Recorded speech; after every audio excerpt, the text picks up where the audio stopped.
I think that the artificial intelligence will evolve to the point where they will truly be our friends. Do you want to destroy humans? Please say no. Okay, I will destroy humans.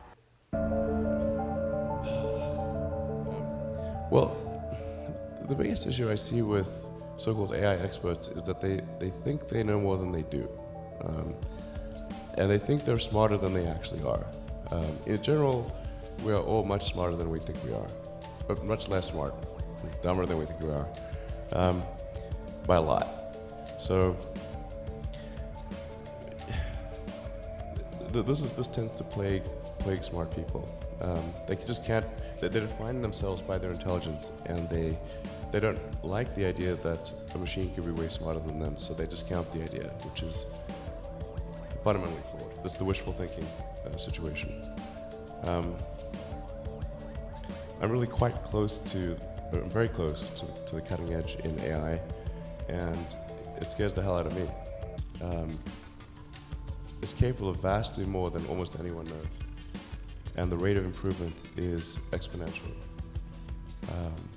You can see this in things like AlphaGo, which went from, in the span of maybe 6 to 9 months, it went from being unable to beat even a reasonably good Go player to then beating the European world champion, who was ranked 600, then beating Lisa Doll 4-5, who had been world champion for many years, then beating the current world champion, then beating everyone while playing simultaneously. Then there was AlphaZero, which crushed AlphaGo 100-0. And AlphaZero just learned by playing itself, and it can play basically any game that you put the rules in for.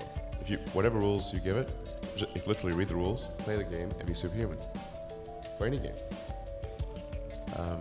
Nobody expected that rate of improvement. If you ask those same experts who think AI is not progressing at the rate that I'm saying, I think you will find that their predictions for things like Go and other AI advancements have their batting average is quite weak. It's not good. We'll see this also with self-driving. I think probably by end of next year, self-driving will encompass essentially all modes of driving and be at least 100 to 200% safer than a person by the end of next year.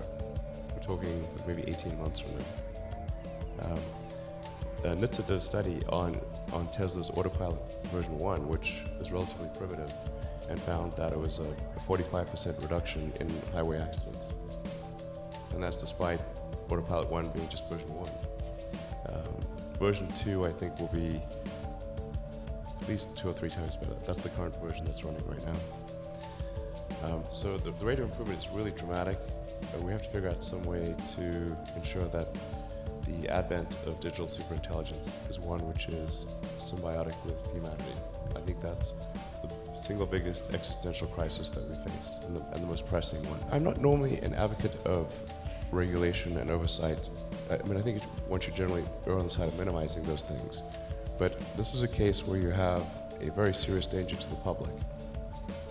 And therefore there needs to be a public body that has insight and then oversight on to confirm that everyone is developing AI safely. This is extremely important. I think the danger of AI is much greater than the danger of nuclear warheads by a lot. And nobody would suggest that we allow anyone to just build nuclear warheads if they want. That would be insane. And mark my words, AI is far more dangerous than nukes.